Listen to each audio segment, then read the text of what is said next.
Quem aqui tem promessa de Deus, se manifeste. Alguns se calaram. Mas para aqueles que têm promessa de Deus. Vamos lá? Abra a sua Bíblia em 2 Coríntios capítulo 1. 2 Coríntios, segunda carta do apóstolo Paulo, capítulo 1, versículo 20.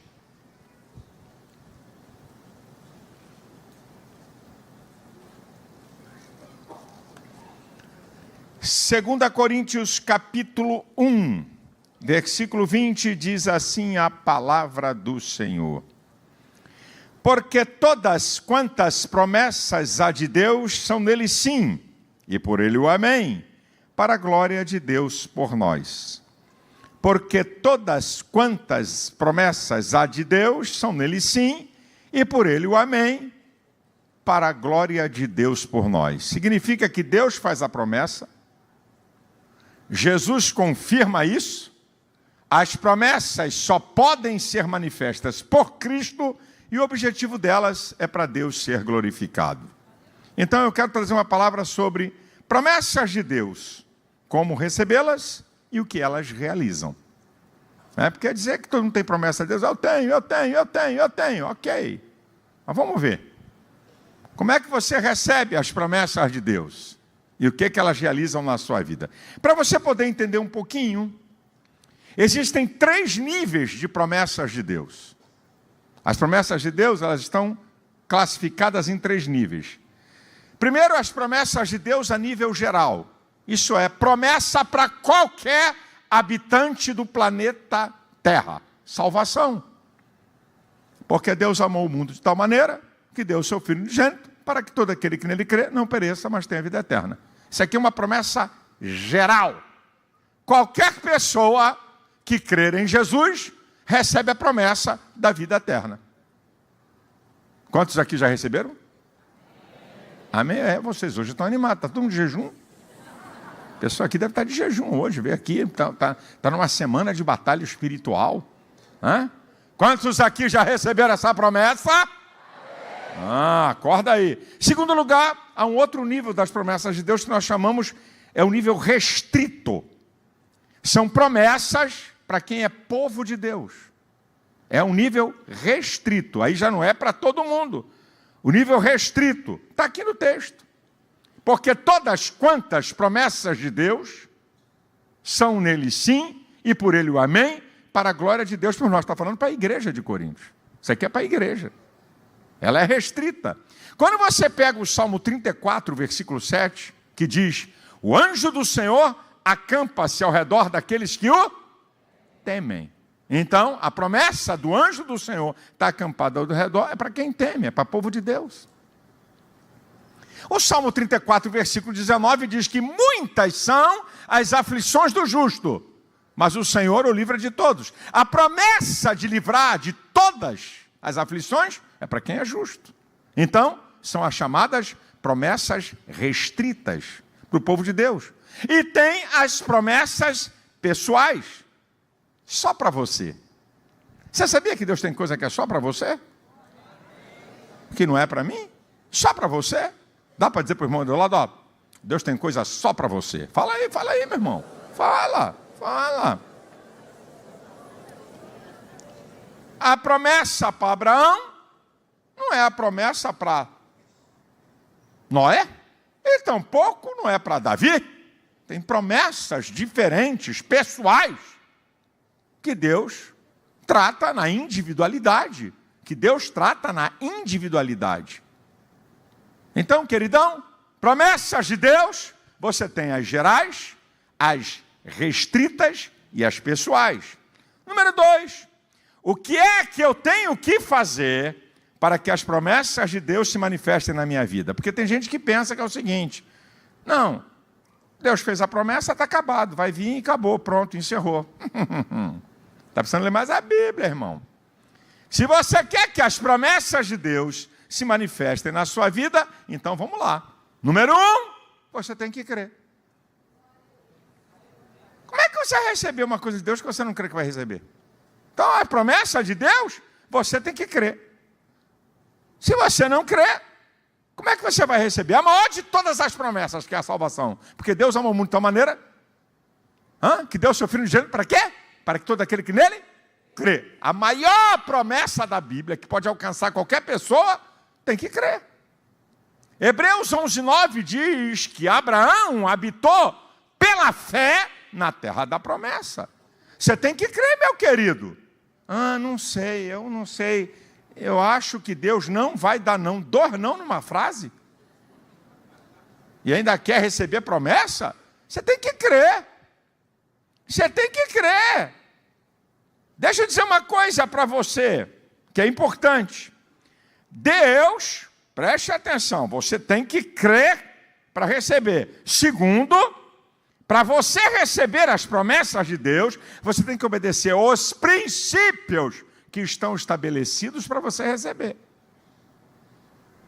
Você quer receber? Tem princípios que são estabelecidos para você receber. Por exemplo, a maior de todas as promessas, que é a salvação, Hebreus 5:9 diz que ele veio a ser a causa de uma eterna salvação para todos que lhe obedecem. Somente crê aquele que obedece, somente obedece aquele que crê. Então, o crer não é abstrato. O crer se torna concreto quando você obedece. Então, a salvação é pela fé, provado pela obediência. É o princípio. Senão, meu filho, você não recebe. Deus não exige das pessoas as mesmas coisas. Por exemplo, para Abraão, sai aí da tua parentela. Para Noé, fica e constrói a arca. Deus não pede igual. Não são as mesmas coisas, sabe? Não é a mesma coisa. Todas as promessas de Deus estão condicionadas a alguma coisa. Já citei o Salmo 34, versículo 7. O anjo do Senhor acampa-se ao redor dos que o quê? O temem. Que é anjo acampado, tem que temer a Deus. Temer a Deus é reconhecer sua soberania, se submeter à sua vontade.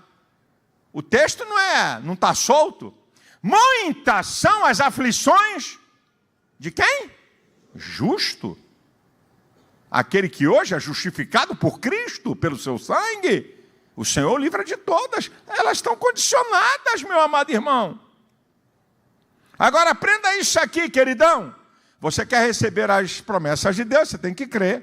Você tem que obedecer aos princípios estabelecidos que Deus estabeleceu para você receber. E terceiro lugar, esperar o tempo que for necessário. Não desista nunca. Espere o tempo que for necessário, meu querido. Em relação ao tempo, eu vou falar na ótica humana, não na ótica do divino. Tá? Porque Deus é atemporal, Ele vive na eternidade. Ele usa o tempo, não precisa do tempo. Mas em relação à dimensão humana, o tempo de receber uma promessa, eu vou dizer para você como é que é isso quando eu olho e leio a Bíblia. Em relação a tempo, existem promessas imediatas. Deus promete, recebe. Romanos 10:13. Todo aquele que invocar o nome do Senhor será salvo. Invocar é reconhecer que Ele é o Senhor. Reconheceu que Ele é o Senhor, pode tomar um tiro e morrer. Está salvo. É imediato. Então, existem promessas que Deus te faz que podem se manifestar imediatamente. Existem promessas que Deus faz que você vai ter pouco tempo para receber. Em Lucas 24:49, Jesus disse assim: ficai em Jerusalém até que do alto sejais revestidos de poder. Uma promessa, a descida do Espírito Santo. Desceu em Atos 2, 10 dias. Então, tem promessas que são imediatas, tem promessas que Deus te faz que é pouco tempo. Agora, eu não vou te enganar. Tem promessa que Deus faz que você vai ter que esperar um bom tempo. Deus promete um filho para Abraão. 25 anos. De Gênesis 12 a Gênesis 21, 25 anos. Está nervoso? Está esperando há 3 anos? Tem alguém agoniado aqui? Porque está esperando há 5 anos uma promessa? Tem alguém aqui? Não, né? Pelo menos agora. Tem alguém aqui? Não, pastor, Deus me fez uma promessa, meu Senhor da glória, tem 10 anos, 25 anos. Agora eu tenho uma outra notícia para te dar. Tem promessas imediatas, tem promessas de pouco tempo, tem promessas de um bom tempo. E 4, tem promessas de um longo tempo. Caleb, 45 anos para receber a promessa. Ai, pastor, eu não quero essa não. É, meu filho, mas é assim. 45 anos, desde o dia que ele creu, quando entrou no deserto, até conquistar. Josué capítulo 14. E ele, olha, o cara era abusado. Eu estou tão forte hoje. Quando eu entrei no deserto. O cara tinha 40, estava falando com 85 anos. Olha lá. Aqui, ó, tem promessa? Que é muito tempo, mas eu tenho uma outra notícia para te dar. É que tem promessa que vai além do teu tempo. Você não vai ver. Deus fez uma promessa, primeiro um filho, uma nação, 450 anos. O que Deus prometeu a Abraão, ele não viu. Em ti serão benditas todas as famílias da terra. Aproximadamente 2000 anos com o aparecimento de Jesus Cristo. Gálatas 3:8. Ele não viu. Tem promessa, meu irmão, que vai se cumprir na tua geração pela tua fidelidade. Não vai cumprir em você não, vai ser lá no teu filho e no teu neto. Pode ter certeza. Você tem que entender esse negócio, meu irmão. Agora, deixa eu te dizer uma coisa. Se seja por pouco tempo, imediata, um bom tempo, muito tempo, eu quero dizer uma coisa para você. No tempo de Deus, na hora certa, a promessa dele se manifesta. Agora, deixa eu te dizer uma outra coisa aqui, que é importante. Aí você diz assim, pastor, mas qual é a fórmula? Peraí, pastor, tá bom, tá legal, estou entendendo. Vou esperar uma promessa há 25 anos, não é brincadeira não. Esperar uma promessa há 45 anos, meu irmão, me dá a fórmula para aguentar esse negócio. Eu vou para a Bíblia. Eu vou para Abraão e vou para Caleb. A Bíblia me mostra a fórmula. Como é que você não perde a esperança em uma promessa que Deus te fez e já passou um bom tempo ou muito tempo? A fórmula de Abraão, Romanos 4:20. E não duvidou da promessa de Deus por incredulidade, mas foi fortificado na fé, dando glória a Deus. Aqui está a chave. Adora a Deus, meu irmão. A coisa está feia, glória a Deus. Não estou vendo nada, glória a Deus. Não tem porta aberta, glória a Deus. Não tem promessa se manifestando, glória a Deus. Você vai ser fortalecido pelo poder da adoração.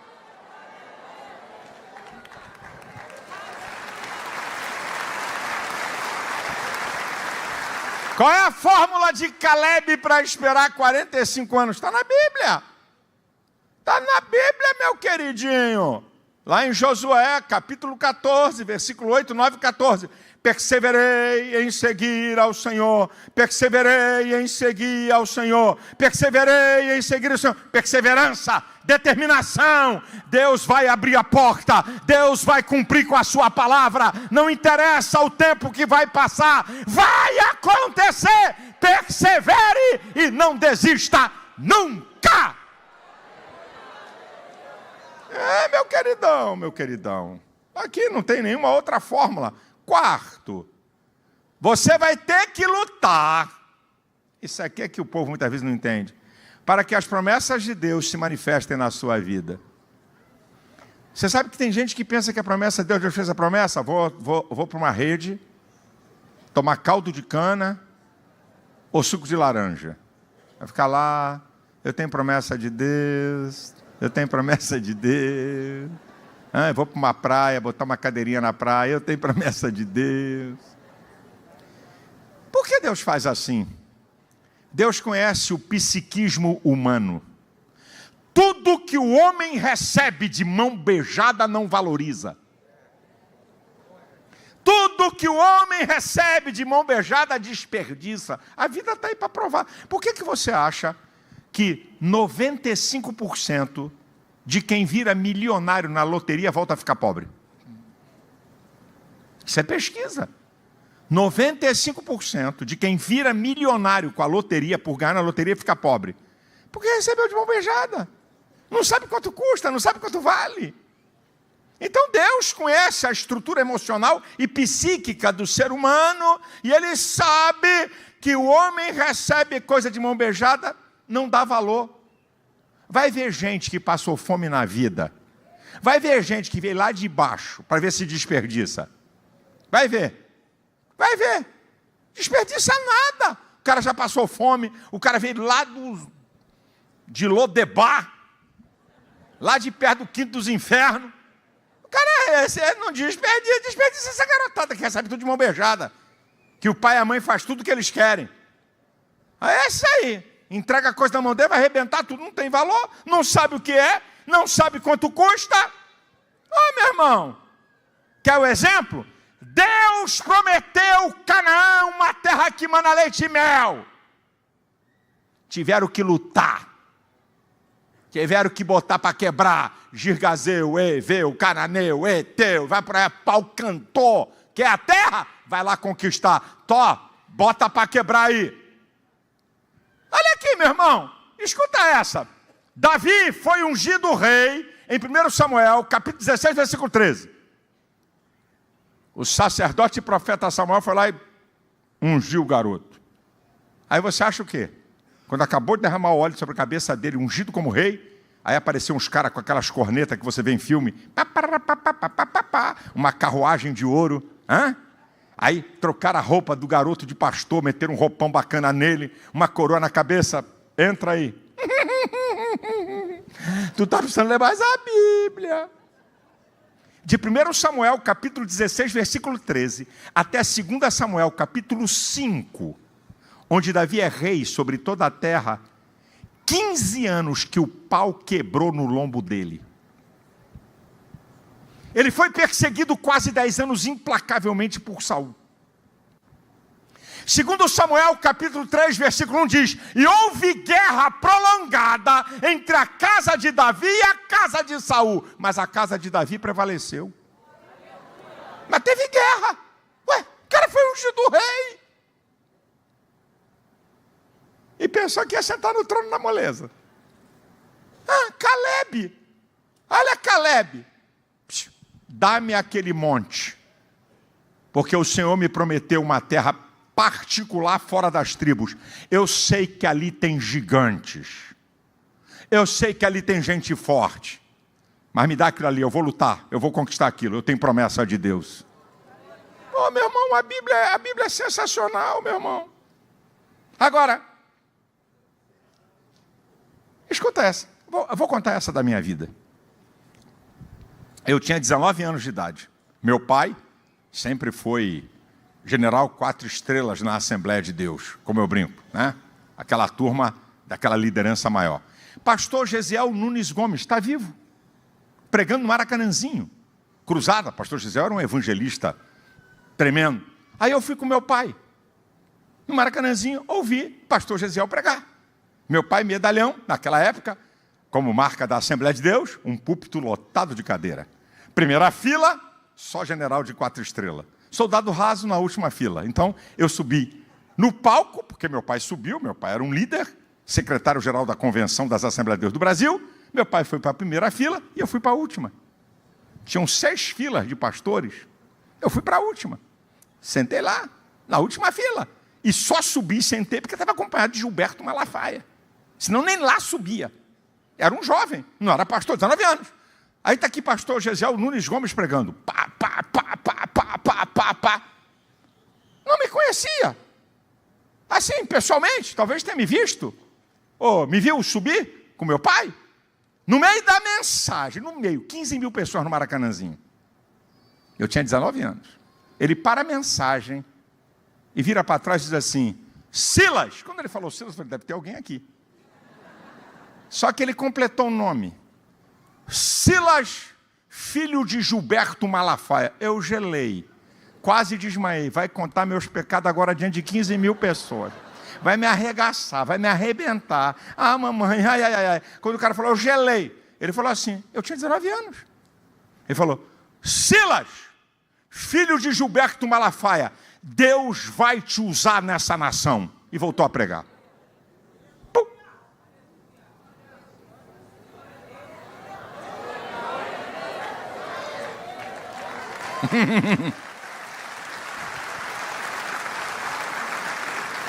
Aí o que é que você acha? Já mandaram ele na frente e me consagraram a pastor? Por algum acaso? É nada. Eu vou ficar quieto. Algumas coisas vocês ainda presenciam hoje.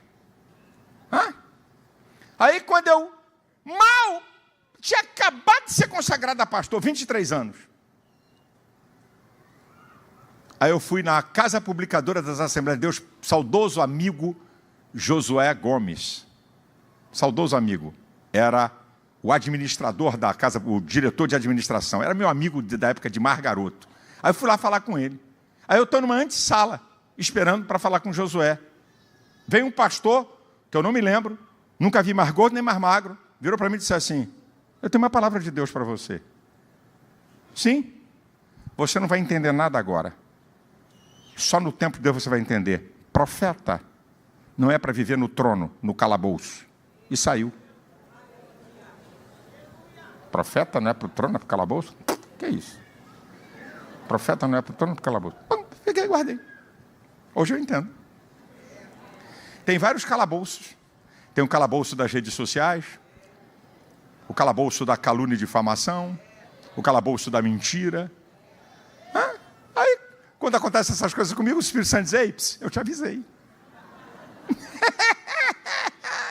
E por isso que o pastor aqui dá gargalhada, quando mete o pau, caluniam, cortam vídeos, montam um vídeo para me caluniar, para me difamar, larga o aço em cima de mim, e eu estou dando gargalhada.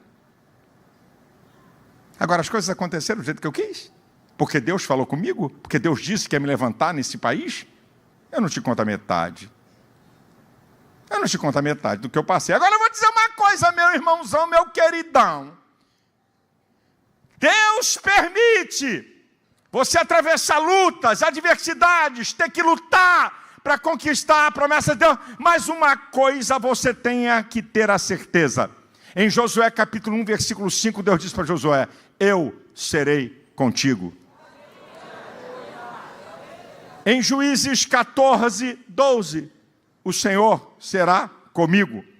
Em 1 Samuel 16, 18, eu serei contigo, para Davi. Ei, eu posso dizer para você, você vai lutar, você vai botar para quebrar, vai ter luta, vão se levar na contra, mas tenha certeza, o Senhor dos exércitos está contigo.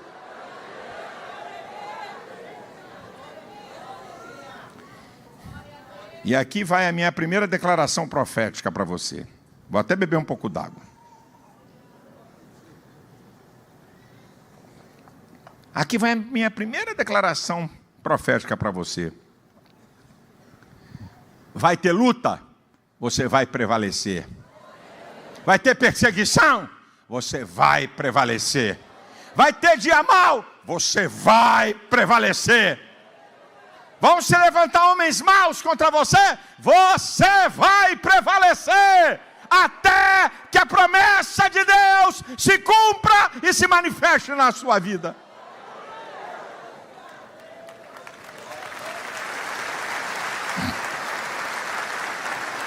Em quinto lugar, aprenda, meu irmão, a maioria das promessas de Deus são dadas por etapas. Não vem tudo de uma vez. Quando Deus prometeu a Abraão, primeira etapa um filho, segunda etapa uma nação, terceira etapa Jesus. Olha lá. Quando Deus prometeu a conquista da terra prometida, Deuteronômio 7, 22, olha, vocês não vão conquistar tudo de uma vez, para que as feras não ocupem a terra. Vocês não vão ter capacidade de ocupação total, vocês vão conquistar por etapa. Porque se conquistar tudo de uma vez, vocês não vão ter como dominar a área. E vão entrar os animais ferozes que vão destruir vocês.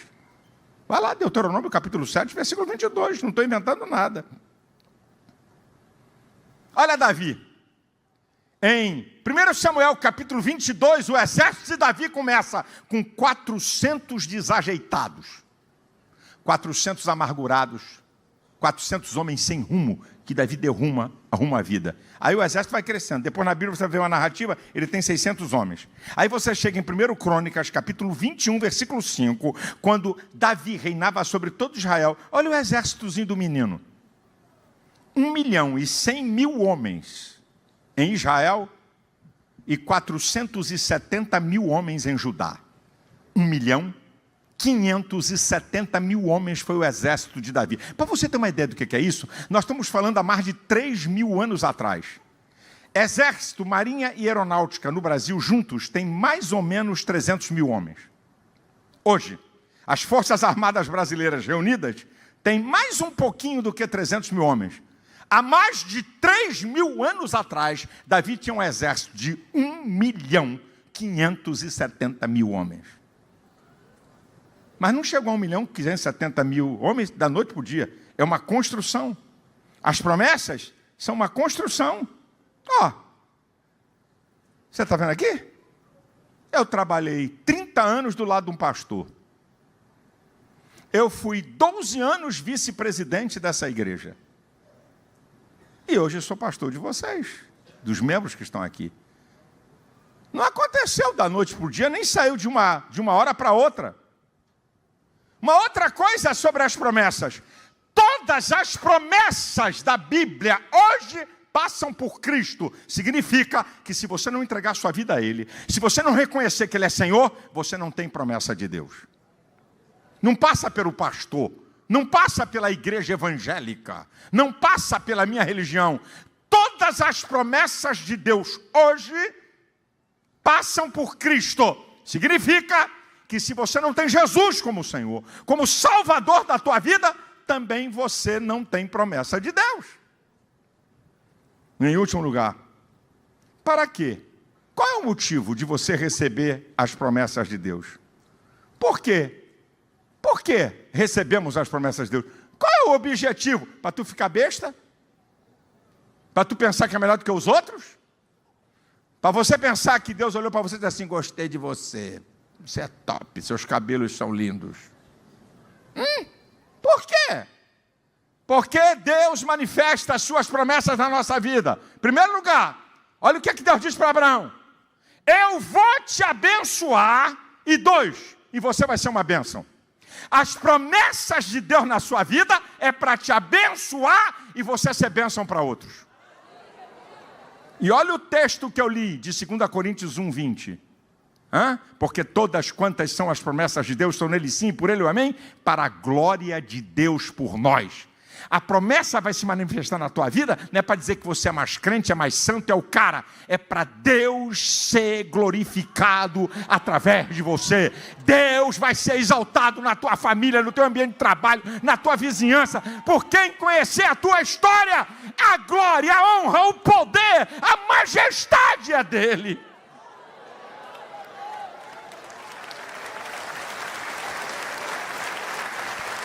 Eu vou concluir a minha palavra, e é profético para a sua vida. As promessas de Deus vão além do que pedimos ou pensamos. Aquele que é poderoso para fazer tudo mais abundantemente além do que pedimos ou pensamos, segundo o poder que em nós opera Ele. Glória na igreja, por Jesus Cristo em todas as gerações. Efésios capítulo 3, versículo 20 e 21. Eu quero fazer uma declaração profética para você. E eu quero que você complete com essa palavra aqui: Deus tem mais. Tá bom? Eu vou parar e você vai completar. Deus tem mais. Tá ok? Tá pronto? O que você sonha? O que você pede? O que você espera? Portas para você. Milagres para a sua vida. Vitórias.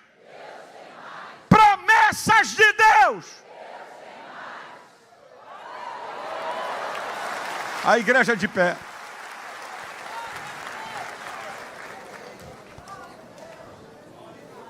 Aleluia. Não saia não, um minutinho que eu vou encerrar o culto, mas é importante você estar aqui nessa hora final do culto. A maior de todas as promessas. Maior do que a casa própria, o carro, uma vitória na área da saúde, uma causa na justiça, não sei. A maior de todas as promessas é a salvação em Cristo. Sabe por quê? Porque essa é a única promessa que te leva para a eternidade. As outras se findam aqui nessa vida e na terra. Mas a promessa da salvação e da vida eterna é só quando você reconhece, entrega e aceita Cristo como Senhor e Salvador da sua vida. Essa é a mais importante das promessas. Por isso, igreja do Senhor, 1 Coríntios capítulo 15, versículo 19, o apóstolo Paulo diz: se esperarmos em Cristo somente nesta vida, somos os mais miseráveis de todos os homens. Se você espera coisas só aqui nessa terra, você é pior do que o ímpio. E eu tenho uma palavra para dar para você, que vale para mim e para você. Quem te falou que Deus vai dar tudo o que você quer e precisa aqui nessa terra? Não. Mas Ele prometeu que na eternidade Ele vai enxugar dos teus olhos toda lágrima. Não vai haver escassez, não vai haver fome, não vai haver doença, não vai haver dívida. A promessa de Deus transcende a vida terrena. Por isso, meu irmão, mas por que Deus não me deu? Por que Deus não abriu essa porta? Meu querido, Deus não vai fazer tudo o que a gente quer. Tem coisas que Ele faz. E sabe por que Deus não faz coisas que você quer? Porque ao invés de ser bênção, vai ser desgraça para a sua vida. E Deus sabe, Deus olha lá na frente. Sossega teu coração. A maior de todas as promessas está na sua vida. Salvação eterna.